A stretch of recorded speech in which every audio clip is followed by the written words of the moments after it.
استغفر الله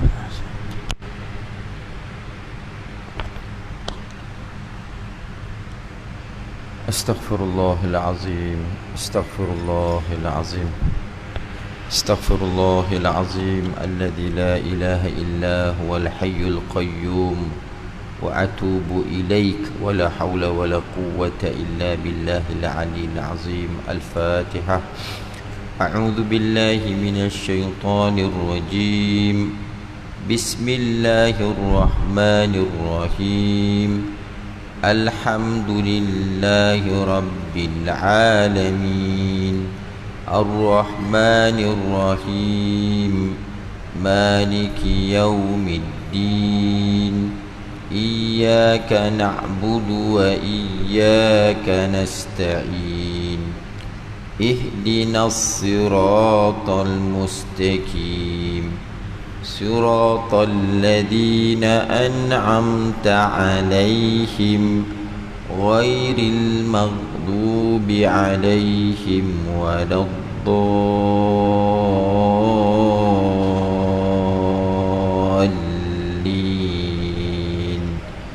آمين.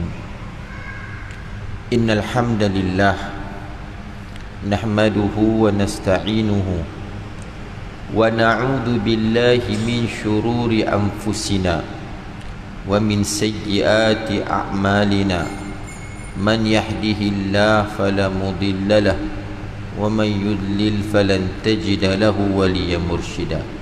أشهد أن لا إله إلا الله وحده لا شريك له وأشهد أن محمدا عبده ورسوله.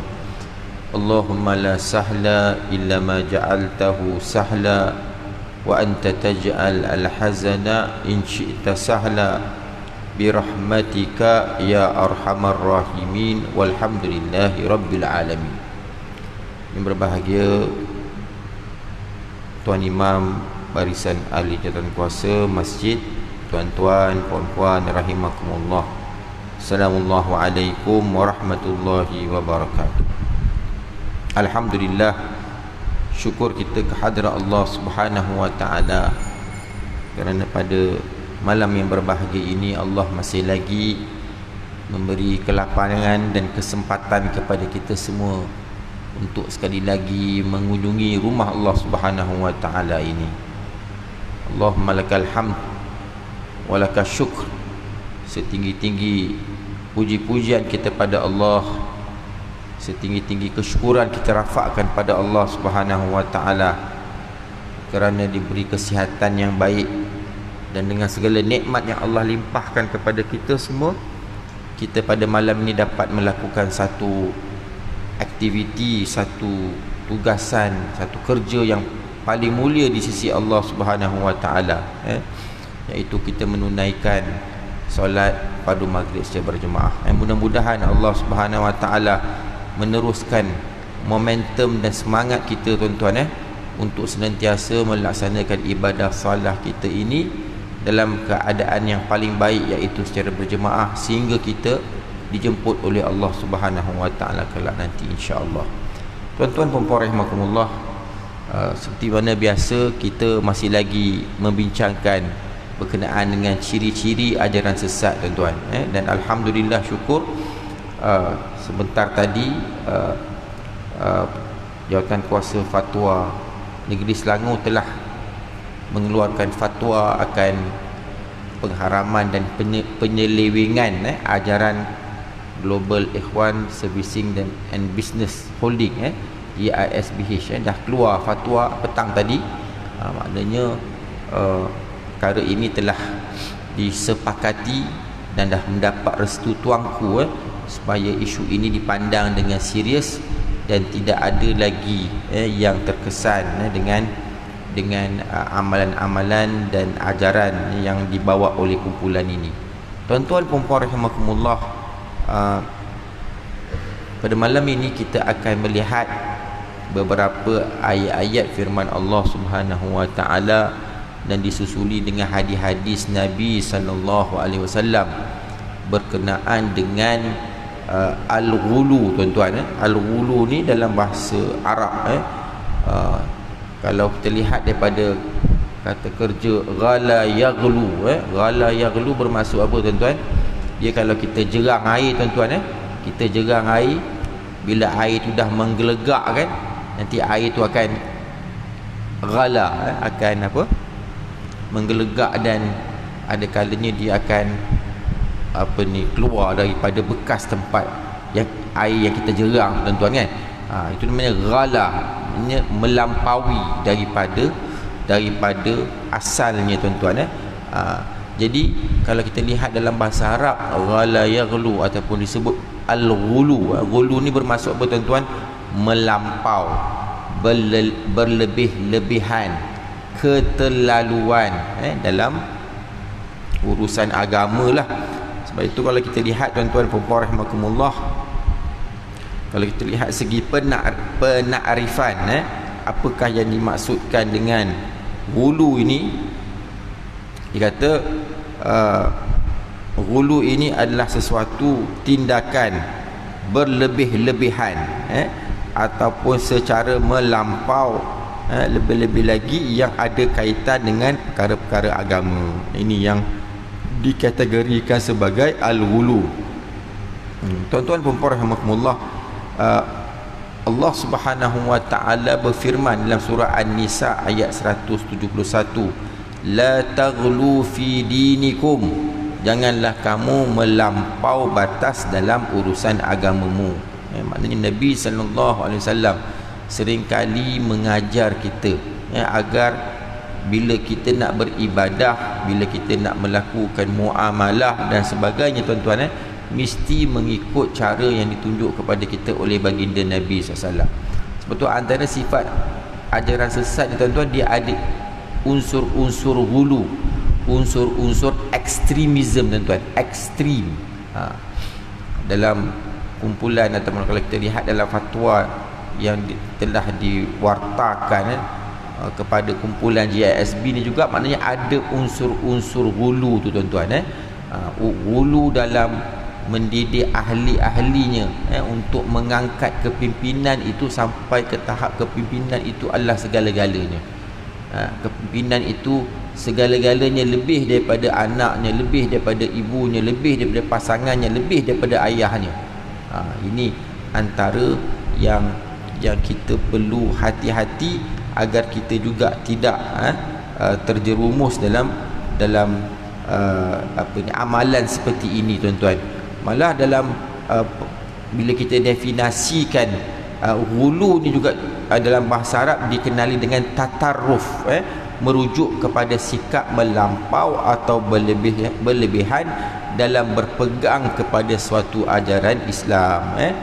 Kenapa? Kerana ia berbahaya kepada masyarakat secara keseluruhannya, kerana dia boleh mencetuskan keganasan, permusuhan dan memecah belahkan masyarakat. Jadi mana sifat berlebih-lebihan, sedangkan kita kadang-kadang lebih ni sebenarnya bagus tuan-tuan. Asalnya lebih ni bagus. Dia boleh membawa konotasi yang betul, konotasi yang baik, dan juga boleh membawa kepada konotasi yang tak baik, kan? Kalau kita melakukan amal ibadah melebihi daripada kebiasaan, kalau ia disusuli dengan apa yang diajar kepada kita oleh baginda Nabi SAW, dia bagus.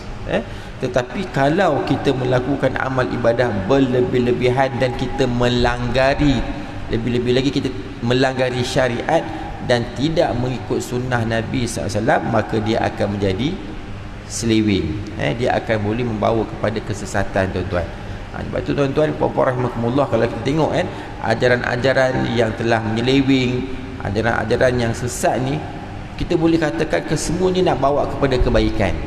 Tapi macam mana boleh dia terseleweng, walaupun dia pakai memportraykan dirinya sebagai seorang yang beragama tuan-tuan, pakai serban, pakai jubah, pakai ialah pemakaian-pemakaian yang melambangkan dia sebagai orang agama, tapi masih lagi menyeleweng. Sebab apa tuan-tuan? Sebab ada satu perkara yang menyebabkan semua kumpulan, semua individu atau kumpulan-kumpulan ini terseleweng. Kerana apa tuan-tuan? Kerana sifat ghulu, sifat berlebih-lebihan dan juga tidak mengikut sunnah baginda Nabi sallallahu alaihi wasallam. Sebab tu cara yang paling senang untuk kita membentengi daripada terkesan dengan ajaran sesat ini adalah dengan kita kembali balik berpegang teguh dengan sunnah baginda Nabi SAW. Sebab tu kenapa kalau kita lihat kadang-kadang ada jemaah-jemaah yang cuba untuk baca hadis, tuan-tuan, one day one hadis, ataupun one waktu one hadis. Setiap habis saja solat kita baca satu hadis, tuan-tuan. Sebab apa? Hadis ini sebenarnya adalah satu manifestasi nak mengajak kita kembali balik ke jalan yang lurus dan nak mengajak kita agar membentingkan diri kita daripada terkesan dengan ajaran-ajaran sesat. Tidak ada cara lain. Sebab apa kumpulan-kumpulan ajaran sesat ni terseleweng? Kerana mereka telah meninggalkan sunnah, mereka telah meninggalkan cara yang telah ditunjuk kepada kita oleh baginda Nabi sallallahu alaihi wasallam. Itu je. Tuan-tuan dan puan rahimakumullah, Nabi sallallahu alaihi wasallam ada bersabda, "Iyyakum wal ghulu fid din, fa innama ahlaka man kana qablakum al ghulu fid din." Nabi sallallahu alaihi wasallam ada bersabda, jauhkanlah diri kalian daripada ghulu, berlebih-lebihan dalam urusan agama, kerana sesungguhnya sifat ghulu ini telah membinasakan orang-orang sebelum kalian.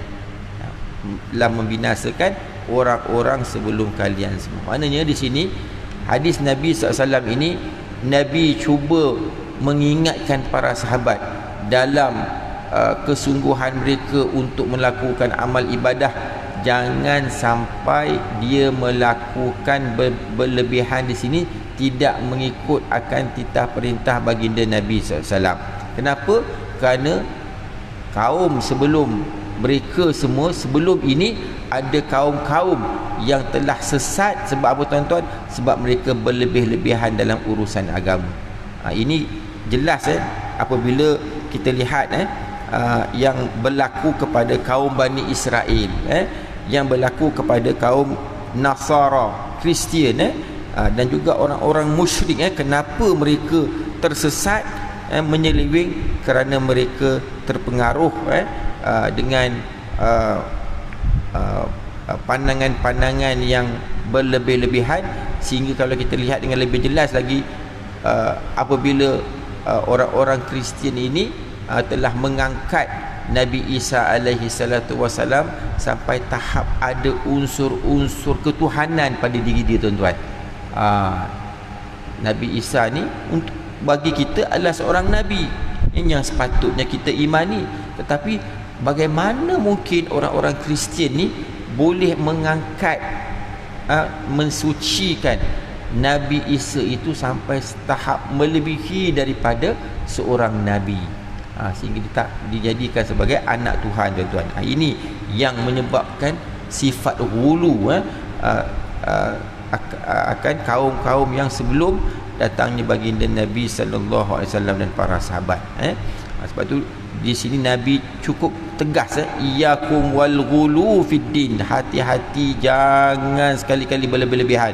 Fa innama ahlaka man kana qablakum, sesungguhnya sikap ghulu ini telah membinasakan ramai orang-orang sebelum kalian semua.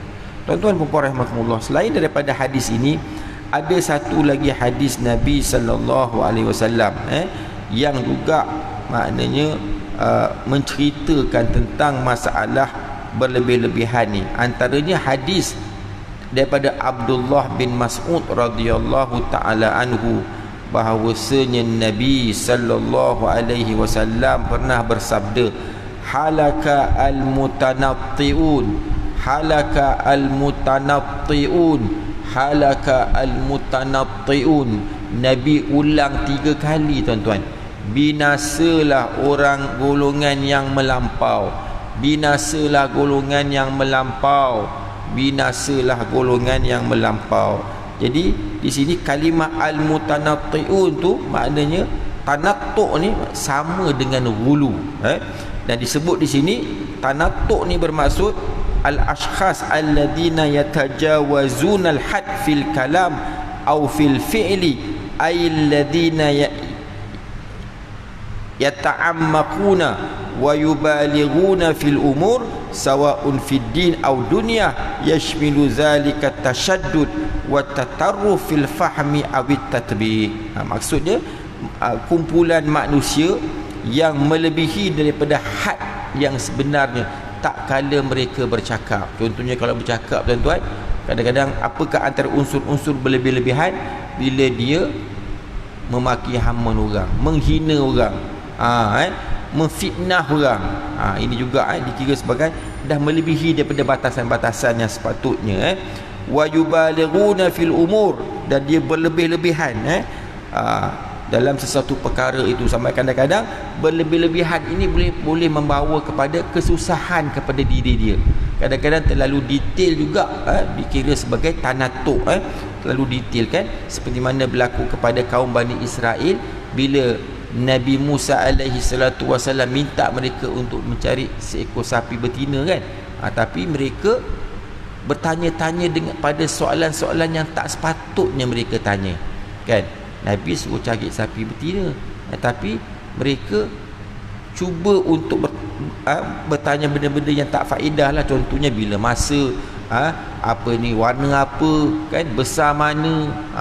Ini antara yang juga dikira sebagai at-tanattu, al-mutanatti'un.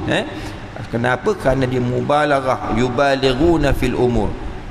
Jadi perkara yang berlebih-lebihan ni sama ada dalam urusan agama dan juga dalam urusan dunia tu sendirilah. Kemudian tuan-tuan dan puan-puan rahimakumullah, dalam sifat dalam hadis halaka al-mutanatti'un ini juga antara yang boleh kita ambil contoh lah, yang boleh kita mengambil sebagai pengajaran selain daripada hadis halaka al-mutanatti'un ni. Dalam hadis yang lain kita lihat bagaimana Nabi sallallahu alaihi wasallam cuba untuk gambarkan kepada para sahabat akan perkara yang berlebih-lebihan ini, ataupun perkara yang terlalu mendetail juga kadang-kala boleh membawa kepada gulu. Antaranya hadis Buraidah tuan-tuan, an Buraidah radhiyallahu anhu qala kharajtu zata yaumin li hajatin فإذا أنا بالنبي صلى الله عليه وسلم يمشي بين يدي فأخذ بيدي فانطلقنا نمشي جميعا فإذا نحن بين أيدينا برجل يصلي فيكثر الركوع والسجود فقال النبي صلى الله عليه وسلم أتراه يرائي فقلت الله ورسوله أعلم فترك يدي من يده ثم جمع بين يديه فجعل يسوبهما ويرفعهما ويقول عليكم هذا قاصدا عليكم حديا قاصدا عليكم حديا قاصدا فإنه من يشاد هذا الدين يغلبه. Hadis ini diriwayatkan oleh seorang sahabat Nabi yang bernama Buraidah radhiyallahu taala anhu. Beliau pernah bersabda, satu hari aku keluar untuk menyempurnakan keperluanku, untuk keluar untuk kerana sesuatu keperluan. Tiba-tiba aku melihat baginda Nabi sallallahu alaihi wasallam sedang berjalan di hadapanku.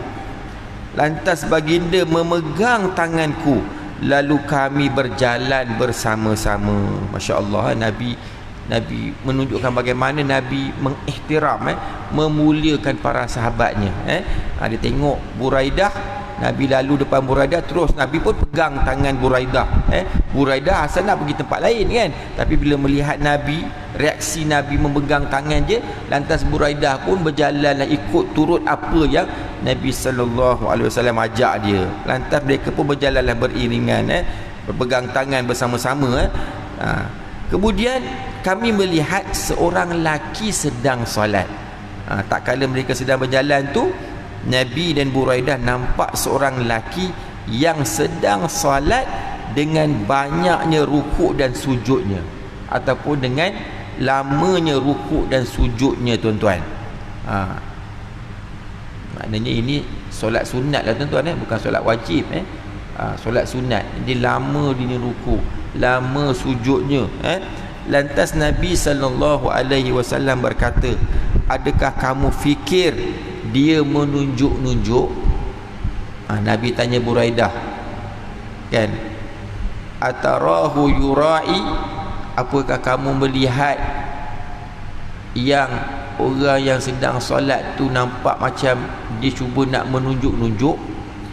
Apakah ada unsur-unsur riak pada diri dia? Manalah kita tahu tuan-tuan, Tapi Nabi SAW, wa ma yantiqu anil hawa in huwa illa wahyun yuha. Nabi setiap apa yang dia kata, dia tindakannya dibimbing oleh wahyu. Macam mana boleh tiba-tiba Nabi kata si fulan ni ada tak unsur-unsur riak? Buraidah bagus tuan-tuan, Buraidah tak berani nak jawab sebab Nabi tanya. Buraidah tak berani nak jawab. Pertanyaan asal Nabi. Tapi tetap Buraidah jawab. Tapi jawab bukan kepada soalan Nabi lah. Buraidah jawab apa? Allahu wa rasuluhu a'lam. Allah dan Rasulnya lebih mengetahui. Jawapan yang selamat. Kalau kita tuan-tuan, macam-macam kita komen, kan? Lah Rasulullah betul lah, nampak betul riak. Kan? Tapi Buraidah tak berani nak komen tuan-tuan. Sebab dia pun tak tahu. Tapi Nabi SAW dapat merasakan bahawa si fulan tu dia solat macam tidak ada unsur-unsur keikhlasan. Di sini juga kita belajar tuan-tuan, kadang-kadang sembahyang sunat ni tuan-tuan yang paling baik sebenarnya, kan. Kalau lebih-lebih lagi bila kita nak ambil masa yang panjang rukuk dan sujud, paling baik tuan-tuan sembahyang sunat ni tuan-tuan kita buat kat rumah. Bukan sekadar buat kat rumah tuan-tuan, tapi jauh daripada pandangan orang, itu yang paling best lah. Janganlah solat dekat dining hall tu, orang nampak lalu lalang, kan. Semayang dekat bilik-bilik yang jauh daripada pandangan orang. Tak kala orang sedang berkumpul dekat bawah, kita naik atas solat. Kalau boleh kunci bilik sampai tahap orang tak tahu, siapa pun tak tahu yang kita sedang melaksanakan ibadah tuan-tuan. Yang tahu hanya Allahu Akbar, Allah yang maha besar je yang tahu tuan-tuan. Kalau waktu malam kita bangun malam tuan-tuan, bangun malam, sembahyang sunat ni yang paling baik kalau boleh, sampai pasangan kita pun tak tahu. Mungkin kita boleh kejutkan pasangan kita solat, ada orang solat sama-sama, tapi bagi saya solat sunat ni yang paling baik kita dengan Allah. Mungkin kita boleh kejutkan dia, tapi kita solat cari spot-spot lain lah, sudut-sudut yang kita boleh mendambakan diri kita dengan Allah. Kita boleh berbisik dengan Allah Subhanahu wa taala. Kita boleh merintih di hadapan Allah Subhanahu wa taala. Ini lebih aslah, ini lebih saleh, ini lebih jernih, lebih ikhlas kita pada Allah Subhanahu, lebih tulus kita pada Allah Subhanahu wa taala tuan-tuan. Sebab itu dalam hadis ni Nabi kata, aturai wahai Buraidah, apa yang agak-agaknya engkau tak nampak, engkau tak rasa ke yang mereka ni yang si fulan ni menunjuk-nunjuk akan ibadahnya? Lantas Buraidah pun berkata, Allah dan Rasulnya sahaja lebih mengetahui.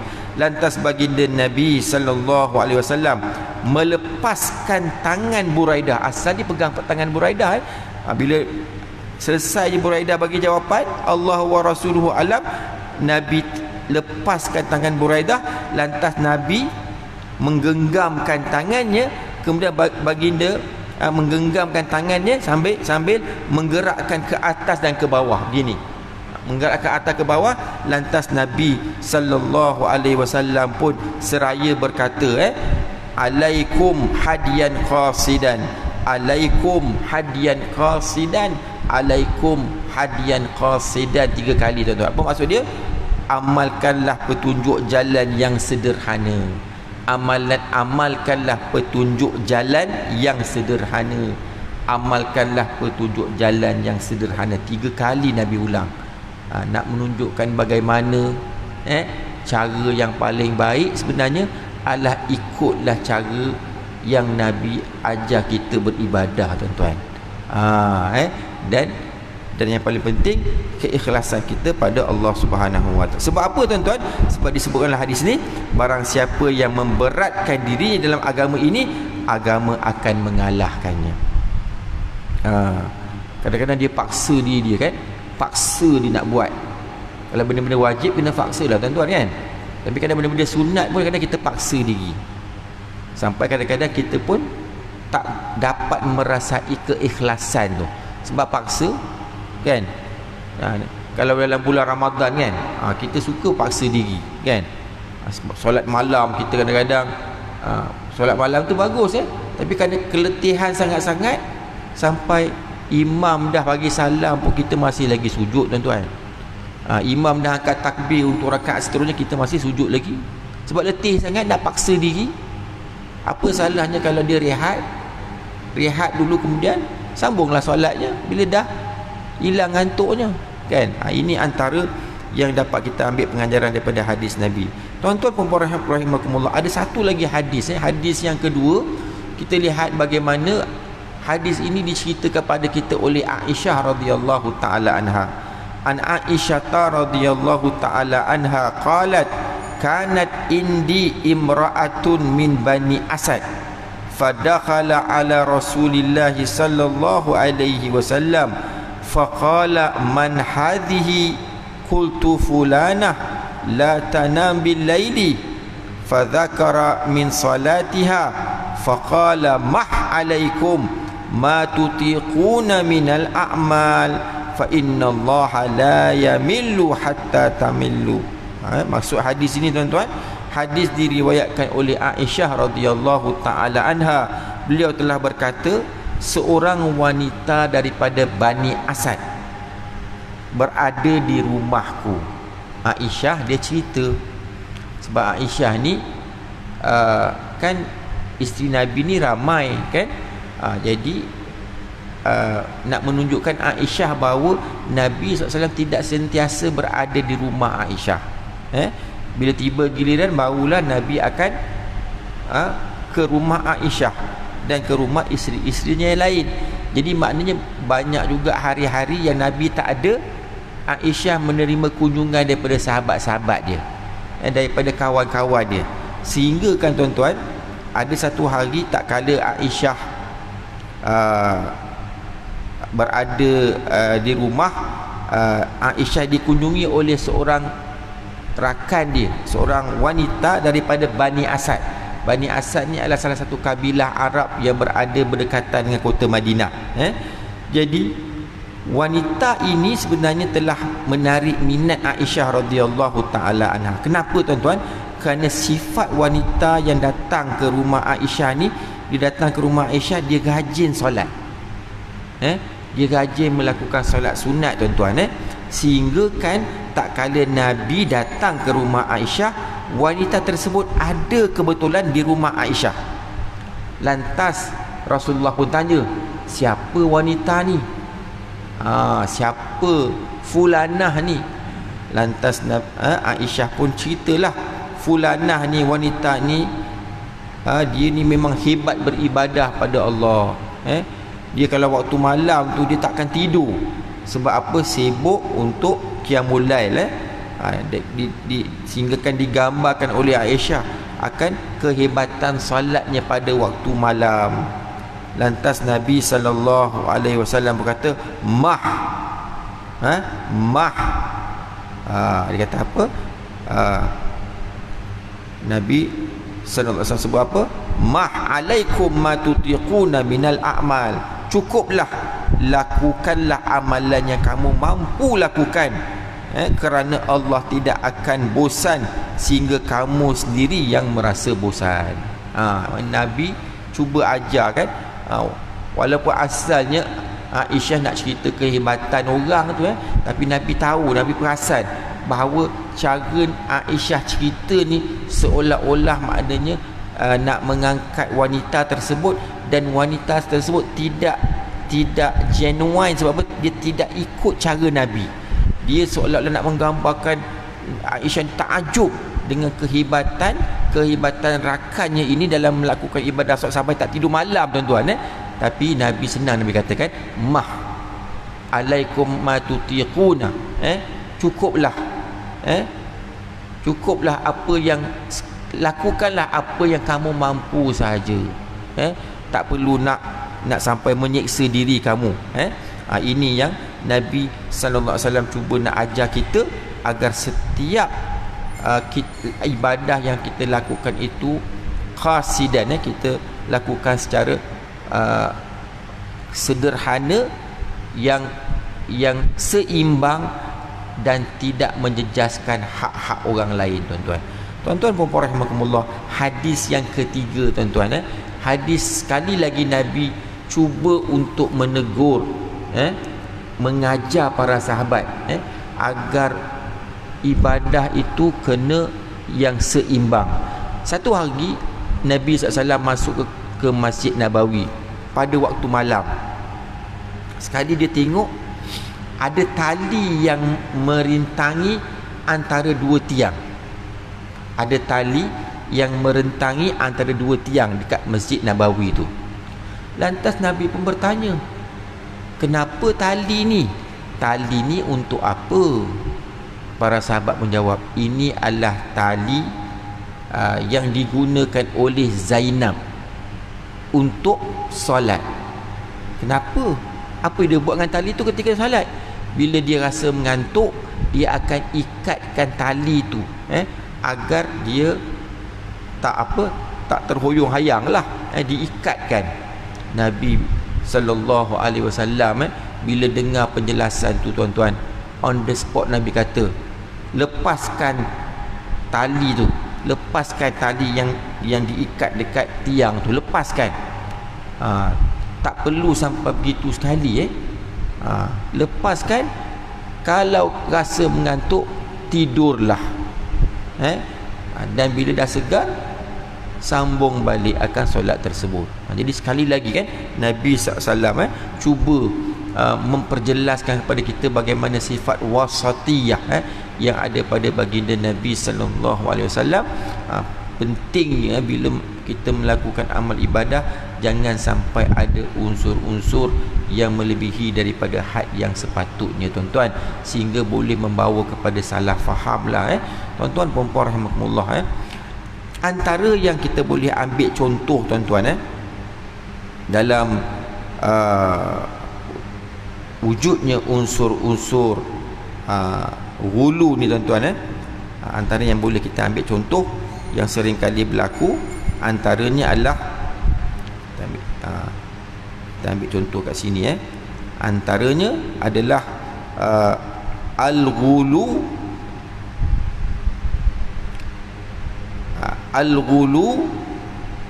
fi ta'zimil ashkhas. Contohnya melebihi dalam mengangkat para ulama, atau imam-imam atau tokoh-tokoh tertentulah, sehingga menyebabkan ada unsur-unsur pengkultusan. Tuan-tuan dengar tak? Kultus, apa yang maksudkan kultus? Kultus ni, tuan-tuan, maknanya kita mengangkat seseorang itu terlalu melampau, sehingga melampau daripada batasan-batasan yang sepatutnya sebagai seorang manusia. Namanya kultus, pengkultusan. Pengkultusan ni, atau dalam bahasa Inggeris namakan sebagai cult personality. Cult ni maknanya kita macam mendewa-dewakan, mensucikan. Ini juga dikira sebagai salah satu daripada unsur yang dikira sebagai ghulu, tuan-tuan. Ini yang banyak yang berlaku dalam ajaran-ajaran sesat. Mereka mengangkat kepimpinan ketua-ketua mereka, sehingga akhirnya dia merosakkan, sehingga menyalahfahamkan ahli-ahlinya, sehingga ahli-ahlinya banyak bergantung kepada ketua-ketua mereka melebihi daripada Allah dan Rasulnya. Mengambil berkat, ambil berkat yang keterlaluan, tuan-tuan. Habislah segala apa yang datang daripada ketua tu semua dikira sebagai berkat, tuan-tuan. Berkat, sebab bagi dia berkat itu boleh bawa dia masuk ke syurga Allah Subhanahu Wa Taala. Tuan-tuan dan puan rahimakumullah, antara lain juga tuan-tuan yang kita lihat dikira sebagai hulu juga adalah antaranya adalah rafdut taisir. Rafdut taisir bermaksud apa tuan-tuan? Dia menolak akan rukhsah atau kemudahan yang telah dikurniakan oleh Allah Subhanahu Wa Taala kepada hamba-hambanya. Rafdut taisir, menolak segala rukhsah.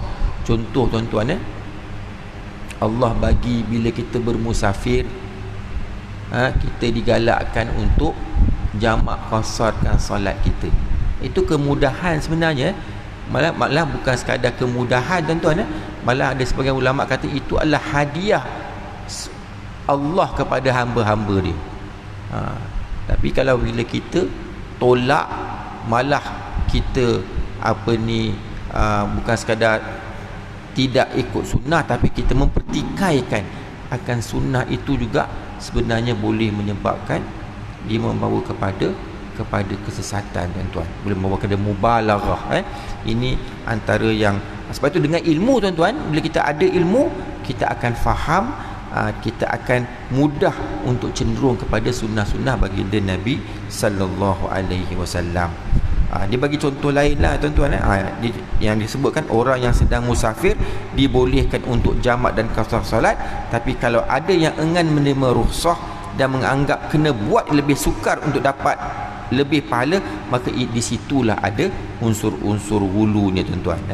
Tuan-tuan puan-puan rahimakumullah, kemudian antara lain juga yang dikira sebagai hulu, al-mubalaghah fi tarkid dunya. Berlebih-lebihan dalam meninggalkan dunia. Ini juga dikira sebagai hulu.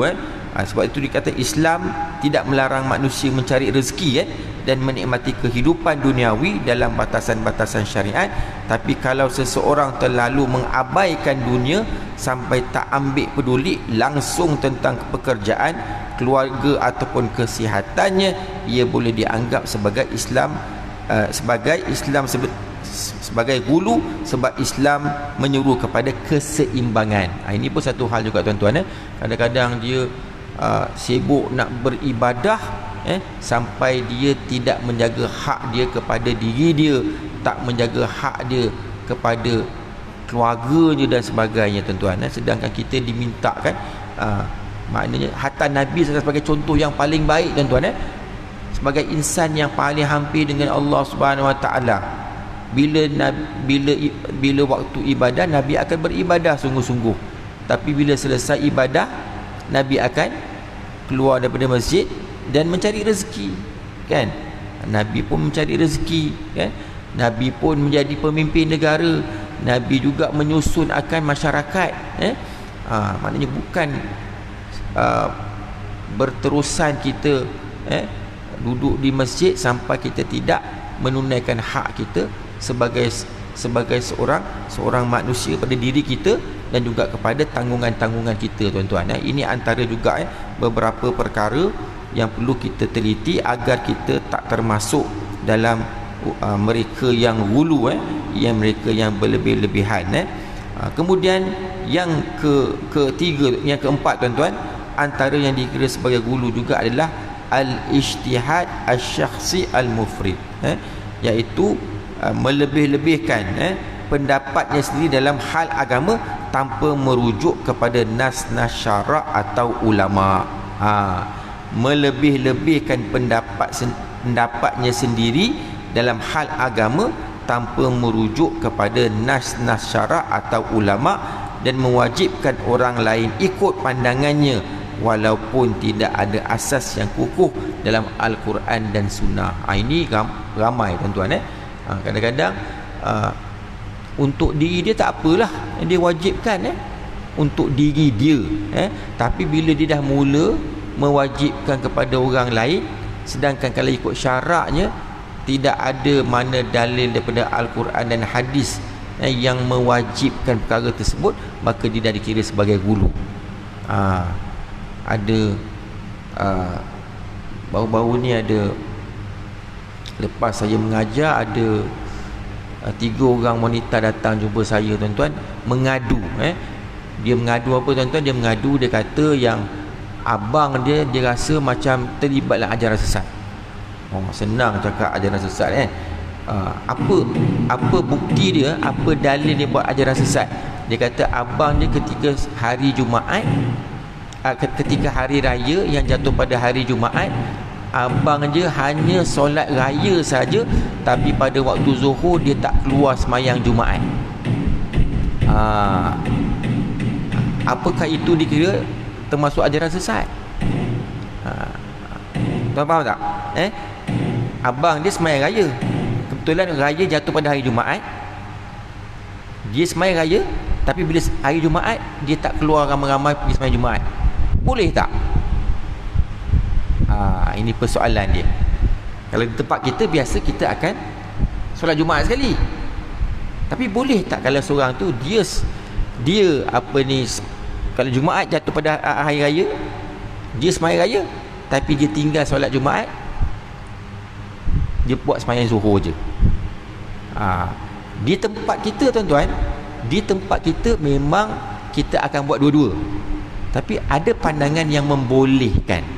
Jadi bila ada pandangan yang membolehkan, kita tak boleh kata benda tu sesat lah.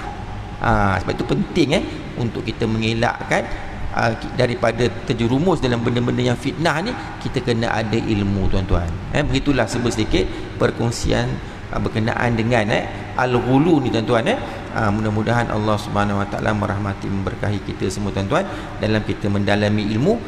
Dan yang paling penting, saya ulang balik, untuk mengelakkan diri kita daripada terjerumus dalam ajaran-ajaran yang menyeleweng ni, kembalilah balik berpegang teguh dengan sunnah baginda Nabi sallallahu alaihi wasallam dalam kehidupan dunia dan di akhirat kita. Mudah-mudahan Allah Taala merahmati, memberkahi kita semua nanti insya-Allah. Wallahu taala alam. Aqulu qawli hadza wastaghfirullah li wa lakum wa lisairil muslimina wal muslimat innahu huwal ghafurur rahim. Wa akhiru da'wana anil hamdulillahi rabbil alamin. Subhanakallahumma wa bihamdi, subhanakallahumma wa bihamdika, asyhadu an la ilaha illa anta, astaghfiruka wa atubu ilaik. Bismillahirrahmanirrahim. Wal 'asri innal insana lafi khusr illa alladhina amanu wa 'amilus solihat wa tawassaw bil haqq wa tawassaw bis sabr. Assalamualaikum warahmatullahi wabarakatuh.